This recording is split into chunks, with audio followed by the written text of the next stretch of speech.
Hello and welcome to Take This TV, the television book club podcast, where each week we watch an episode or two of our favorite shows and we talk about them with our friends in the fandom.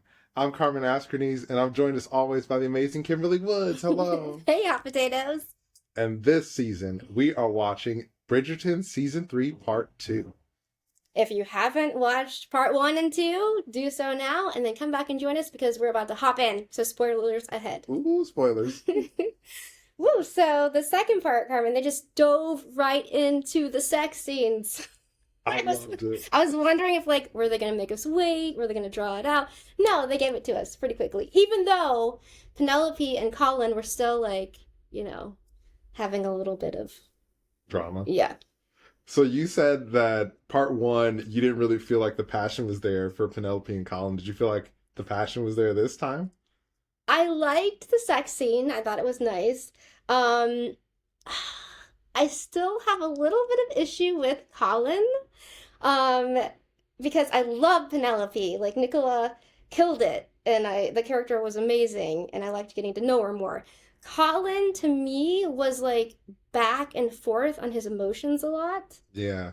And that made him hard to get a handle on, hard to believe. So even sometimes when he was passionate, then the next moment he might turn around and pull away again, because he wasn't sure about his thoughts. So compared to the other seasons, I don't know if he brought the passion as well as the other guys, I'm afraid. So I haven't seen the other seasons, but I also was I don't know, I feel like Penelope is so good and amazing and awesome. And it feels like everybody around her is always negging her, and they're always kind of rude to her. And there's even that one scene when they're spoilers, when Cressida Cressida, thank you, is blackmailing Penelope, and they're all trying to figure out what to do. And everyone's having conversations about what she should do, and Penelope's just in the background. Yeah. The whole time I was just thinking, where is the weird, animal guy? Okay, that's another thing. I came into the second half thinking, okay, it's gonna be all set. Cressida can settle down with this guy, and then our spare time, hang out with Eloise. Yeah. But the bird guy vanished. Poof. I guess he's out on a, safari or in the jungle or on a, wherever, looking for birds. Yeah, he said he wasn't going to be around, but we didn't know it meant right now. So yeah. He's gone. He was gone. He was off the table. And Cressida, Cressida and Eloise's friendship, what happened? We thought, we were okay, maybe this is an opportunity. Maybe Eloise is going to explore her sexuality that way. Maybe she's a lesbian, and they'll hook up. No, that didn't happen. Oh my gosh. I feel so I haven't seen the other seasons, but just watching this first season, or this third season, it felt like the show kind of went out of its way to make Cressida the villain. Yeah. Is she that bad in the other seasons that you want to see her get a comeuppance, or? I mean, here's the thing. In this season, we're dealing with Lady Whistledown, who's been calling out Baton and upsetting all these people. And Cressida is also a person who's suffering, about to be thrown out of her house, have to go live in the countryside with her aunt. But we're not supposed to empathize with her? Why? I was rooting for her the whole time. Yeah. I felt so bad for her because I was her family is awful. And then Eloise, she kept trying to tell Eloise, hello, I might be marrying this old guy. Can you help me come up with a plan? And Eloise is just ignoring her. Yeah, with her own drama, yeah. So that was pretty sad, and I feel they really didn't resolve that character. And also, we got a lot of character growth for her this season because she has been horrible before. And then in the season, we saw her, reflecting on that at first and calling out Eloise for, being full of herself. Mm. So, I don't know. I was sad that it ended the way it did with her. So, we do know that, because of the internet, that Bridgerton was renewed for season 4 also. So do you think that they kind of did this to set up for a Cressida arc in season 4? Because it kind of felt she's off in her aunt's house. She's gone from the show. We looked this up, and the next book is supposed to be Eloise. Oh, well, I mean, I guess that makes And sense. also, there was a Benedict book that happened that they kind of. I haven't read the books, so I don't know what happens in the Benedict book, and if we've already covered that somewhere in this arc. Oh, this is based on books. Yeah. Oh, okay. I So- didn't know that. I thought this was just made up for TV. I didn't know that. Okay. So if it's going according to the books, then maybe we'll explore. But Eloise is off now in Scotland. True, but she said she wanted to change the world and she wants to like go and travel. So I could see her like coming back at the start of next season, kind of like That's Colin true. did, and like she's all Yeah, worldly now. Well, I mean, she That's kind of true. is, but I hope so. yeah, She is a fun character. she is. Well, when Lord Kilmartin's cousin showed up, I was like, oh, this is gonna be a love interest for Eloise. But it seemed like Francesca was like, Same. you know, Okay, she's speechless. having an awakening right now. It's happening. Now that she's married. Yeah, which I was like, yikes, because like they're cousins, so it's Yeah. not like there's no like And what are you gonna also, do with that? Lord Kilmartin is a nice guy, and so it's like, oh no, how's that gonna work out? It did like did you get the vibe that she wasn't really into him when they were They okay. kissed. I was like, what is happening? They're like zoomed in on her face, kind of, and I was like, that doesn't seem like a happy expression. Maybe she didn't like that kiss. Like, what is? Guess she didn't feel much. Ooh. Yeah. So I don't know. Trouble in honeymoon paradise. Has anybody ever gotten divorced on the show? I don't think so. Oh, I don't think. Yeah, I don't think so. we'll see what happens. We'll see. Oh, can I also say one? So I like the theme of this whole third season, which was kind of like to be yourself and accept yourself and like to step into your fullness. But what?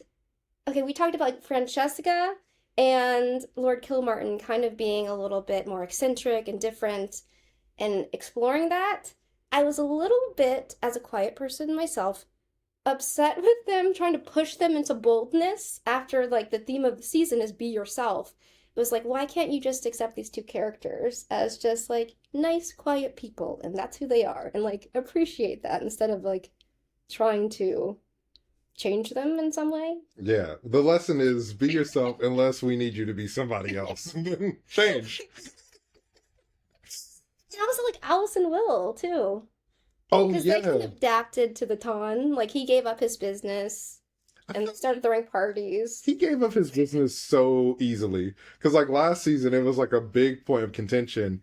And then in this season, he was just like, oh, I guess I need to spend more time with my family. Although they did guilt trip him of like, They did. your kids, Yeah. you're missing out on their lives. Yeah. And He I missed was out like, on her wow. riding a horse. Yeah. I still think there was some way, like some middle ground they could have struck. Like maybe he still kind of owns the business, but somebody else is running it. So that it's not completely like, you All or know. nothing. And then they threw the party, and I was like, okay, so maybe this is their new thing. But then later on in the season, of course, we had the Featherington sisters throw their ball, which Penelope funded sweetly, Yeah. which was really nice. But then that was like the extravaganza of the season, it seemed like. I will say that, like, I think Penelope has a great arc in this season, but to me, it felt like the people who have been really cruel to her didn't have an arc. Well, they kind of did, but it's like, I mean, we talked about last time how she's kind of like Cinderella, Mhm. and it's like Cinderella is going out of her way to be accepted by her mean and hateful family, and then they're just like slightly less mean to her, but they're still kind of mean to her. I did appreciate, like, I do think the mother went on a nice arc. Like, I like that she was one of the first people to be like, actually, Penelope, you know, you held on to, you created like a position of power for yourself, which is Yeah. hard to do. And I like that she acknowledged that and she was willing to stand by her daughter if she wanted to come forward. Yeah, that was sweet. Whereas Colin was jealous. Oh, Colin. I was so glad he actually admitted that to her because I was like, he better admit that or I would be so mad at him. Only after Cressida told Cressida. Yeah. Why do I keep saying that? Only after Cressida. Corset. Yeah, Cressida. Only because she got banished. It's like, we don't know her name anymore. Who's that? Also, her outfits were fabulous. She looked like a, peacock or... Oh my gosh, that crusty old man. And he was like, you need to be wearing muted colors and brown or gray. And I No was music. like, how? No music? Yeah, like, how could this happen? And her mom, I feel like we're kind of jumping around a lot, but I feel like Cressida's mom is like, like her and Penelope's mom felt like they were kind of foils for each other. Mm-hmm. Because Cressida's mom acts like she's trying to help her daughter, but really is just trying to protect her house and her status. And then she completely abandons Cressida at the end. But man, her story was tragic this season. It was so sad. Tragic. Yeah. Yeah. I don't know. I was hoping she would actually I know it was wrong to like blackmail. Like, yes, that's wrong. But I was hoping there was some way somebody could help her out of her situation, and it just didn't happen. I almost thought that when she was talking to Colin, that he would be like, oh, you know, we're the same. I And love that scene. it was great. That's what you get, Colin. He was like, let me talk to her. Be quiet, Penelope. I will handle this. And then it just backfired horribly for him. Yeah, he had it coming. Bridgerton's like, we're the same. Cressida's like, no, we're not. First of all, you're a man. Second of all, you're a Bridgerton. The Bridgertons are like the family to be, it seems. Yeah. Yeah. I think that like Eloise's arc was really interesting this season. I feel like she has a lot of character growth which I thought was interesting, especially as somebody who hadn't seen the other seasons. And I felt like really invested in her arc. But I was kind of bummed that like essentially the end of her arc was like setting up for the next season. But I mean, you know, it's a TV show, so it's like, you gotta come back next time, find out what happens. But And to their credit, they have so many characters that they're balancing. there are I a don't ton know of how they do it. characters. It's hard to like manage all of those characters, so they do a pretty good job. But you're right. I feel like some people didn't get as much development. Like, a Colin, I don't really understand. Like, I know he was acting a certain way towards the beginning of the season, and at the end, he was more his kind self again. But Is he kind in the other season? I feel like Penelope says it a lot, but I'm like, I mean, you're all right, I guess. he wasn't like that. Like, he wasn't like he was in the beginning of the season. Oh, okay. I guess he was kinder. But to be honest, like, I never really paid as much attention to him. Dang. Sorry, Colin. Dang. Sorry. Savage. He's nothing against the guy and nothing against the actor. I think he does a phenomenal job with the character, but yeah. He was just kind of like a background character. Yeah. Okay. He's just kind of like, maybe because he was just kind of nice. You know? That was was not boring. complicated. It was not complicated. Nice and boring. What about Kate and what's her husband's name? Anthony. Anthony. What did you think Yeah. about their whole arc? Well, I enjoyed their season a lot. That probably was like one of my favorite seasons. But seeing them again was kind of funny because they didn't have much to do. It was kind of like they were in their nice honeymoon phase and everything was happy. So they're lovely to watch, but it's not as interesting because there's no conflict. Yeah, it's their happily ever Yeah. after. Yeah, which is great. I'm glad they're having a wonderful time.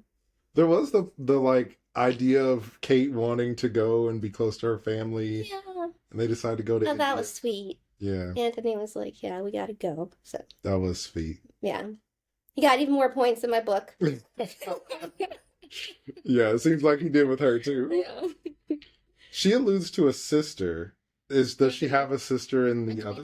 Edwina? Okay. Yeah, Edwina was like the initial focus of their season. Like she was the chosen one from the Queen, the diamond. Yeah. And was she trying to be hooked up with some Anthony? Yeah, she was the one that's supposed to be with Anthony. And then that was like the scandal because the other two were like falling for each other, but like obsessed with their duty to their families, and they must put their families before, their feelings. Dang. So it was a nice fun. Spicy. Mm-hmm. And then, of course, there's the Whistledown drama. What did you think Okay. about all that? I kept wondering, like, come on, Queen. What are you gonna do when you discover who Lady Whistledown is? Like, this whole season, I was like, isn't that gonna ruin your fun? And so I was happy that we had that scene with Lady Danbury where she kind of says that to her, like, look, the game's gonna be up. Is Yeah. that what you really want? But I don't like now that it's out that, Penelope is Lady Whistledown and she's not using the name anymore, Lady Whistledown. I mean, the column says Lady Whistledown, but she's not signing that. Like, I kind of miss that, and I'm gonna miss Julie Andrews' like voiceover. Hmm. I was a little surprised that the Queen actually went through with exposing Lady Whistledown, Yeah. especially after the scene with Lady Danbury. I thought like, oh, the Queen's going to have an opportunity to do it, and she's going to choose not to. Mm-hmm. But there's a part of me that's also kind of excited that they did because I wasn't expecting it. Okay, yeah. But I do wonder, since the show's not ending, like, are they still going to keep up with the Whistledown papers? Is it still going to be like a thing that matters? I Or think they will, but now it might be Penelope's voice, which will be interesting. Because for so long it's been like Julie Andrews has been like, you know, kind of like when Gossip Girl had their thing and it was like, yeah, Kristen Bell, Julie Andrews was the lady. So it's going to be a change. I kind of liked her Me voiceover. too. Yeah, I mean, I'm glad it makes sense with the arc. Like, it's like, okay, they wanted it to not be a secret. They wanted Penelope's character to come fully into the light, which she did. But also, can I just say for that moment too, I was hoping that she would walk into the center herself without being called out. yeah. Like, I wanted her to just, because she was expecting it. It was She'd her written the plan. letter, yeah. That was kind of like, yeah. Well, I mean, I feel like there are a lot of moments where I feel like Penelope's agency are kind of attributed to other characters or undermined, especially with Colin, because I'm ragging on him a lot, but it's his fault. I just feel like there's so many times where she's apologizing to him of like, oh, you're so kind to me and like you helped me find my confidence and I love you and I want you to be the person that I know. And I'm like, this is so bad. Like you like Colin, No. he's only mad at her because he's jealous of her being Lady Whistledown and because she wrote some stuff about him. And I'm like, come on, dude. Like, Yeah. this is supposed to be the person that you love, and you should love her for all that she is. And I mean, he's like, gallivanting around and sleeping around and stuff before they get together. But she never judges him for any of that. And so Yeah. I just felt like nobody ever really called him out on that. Yeah. There was one thing that I forgot, which was I think when she wrote about him before at one point, like before this season, she like wrote about a different love interest that he had and kind of threw that person under the bus because she was jealous. And so I was like, oh shoot, oh yeah, that's right. So I get a little bit what he's been, but I agree. There's way too much coming from Penelope, like towards him, and not enough from him to her. I was like, you need to like grovel at her feet. Yeah. And I mean, she did say she was sorry, like a Like she bunch. kept saying it over and over again, and she had to like scream "I love you" at him to like get him to be quiet when they were on the street together. Oh, Just, yeah. to get through to him. That was a classic, like, Shondaland scene of, like, people yelling at each other and then they start making out. I was like, I've seen this before. Yeah. I mean, I still think that their romance is hot and, like, it's cute and sweet and all that, but I just feel like Colin should have gave a little bit more. But What did you think about when he was like, when they were in the love scene and then she was like, I'm a mess, and he's like, you're my mess. I thought it was cheesy. I thought it was super cheesy.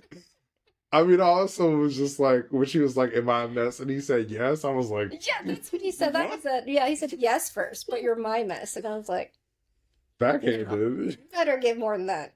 You want to be working harder than that. Right. It's like, Come come on. on, man. But I love the, like, as soon as I saw the blue silk in that scene, I was like, oh, here we go. You knew what was happening. They draped it so beautifully on her. Anyway, I loved how they styled Penelope and, like, all the colors with her red hair. She just looked gorgeous this whole season, so Yeah. I loved that. I loved it too. And that scene was great. That scene was hot. I mean, I think that, it was like, I think they did it in a way where it feels modern, but it also feels like really intimate, and it's something that like kind of pays off. I feel like if you watch it all together, you Mm-hmm. kind of get the payoff from the carriage scene. Um, but what did you think about Benedict and his throuple that he joined? Benedict and his revelation. Oh my gosh. First of all, I thought it was funny that they kept cutting back to him over there having his threesome while the Bridgertons were having like a meltdown about the queen like suspecting their family as somebody being Lady Whistledown. So that was pretty funny. He didn't care about any of that. Yeah. I also thought it was funny that like I can't remember the lady's name that he was with, but she convinced him to do it in the first place. And then like he was so into it that he didn't want to settle down anymore and was like, you know what? I like this freedom. She's like, oh. Yeah. But she did. Yeah. She caught feelings. Yeah. Hmm. I do like that they like had the scene of them talking about it, and it wasn't like combative or anything like that. It was just like people expressing Yeah. their feelings, and sometimes it just doesn't work out. I thought that was really fresh and new to see. I I like like that that. a lot. Yeah. I like that too. Um, I thought the guy, I forget the guy's name that was a part of the throuple. I thought he was kind of creepy. Oh my gosh. There was that one scene where he was staring at Benedict and he didn't blink the whole scene. And I was like, is he a vampire? What is happening? He's just, how is he not blinking? Yeah, I watched it, and when they started talking about the throuple stuff, I went back and watched it again, and I was like, is that supposed to be hot? Like, I don't know. I just thought it was creepy. I It mean, worked for Benedict. he was into it, and that's all that matters. Yeah. But I mean, I figured that like when she was like, "Oh, I want you to be my friend," I was like, "Oh, she's trying to get him to do group stuff." Yeah. But yeah, I thought that was a fun like little side arc. Yeah, I like that too. I also like the moment when Benedict connected with Eloise on the swings. I feel like there was a moment before that was like that, and I like their relationship. Oh, Sweet. is that like their thing to talk on the swings? Oh, that's sweet. Yeah. So one last question I have for you, Oh boy. Lady Bridgerton Oh, and Marcus. and Marcus. I love them so much. Yeah, I thought they were really cute. I wanted more of the dancing. Like I was excited that they were gonna get to dance together. Yeah. I Yeah, was like, give me more of that. I want more of that. I thought it was cute how she got all flustered when he asked her Yeah. to dance. Yeah. I also thought it was cute that she was like, once I have my affairs in order and once you have your affairs in order, and like, they had to have it settled between Marcus and Lady Danbury. And also the revelation that happened that it was like something from when he was like 5 or I don't know, like a kid Yeah. that he had no idea like what he was doing to his older sister and the consequences of that, and she's held that for so long and they've never talked about it. Yeah, that was a great scene. Yeah, I do love their dynamic too. me too. I want to see more of them. I know. I hope that we do. Yeah.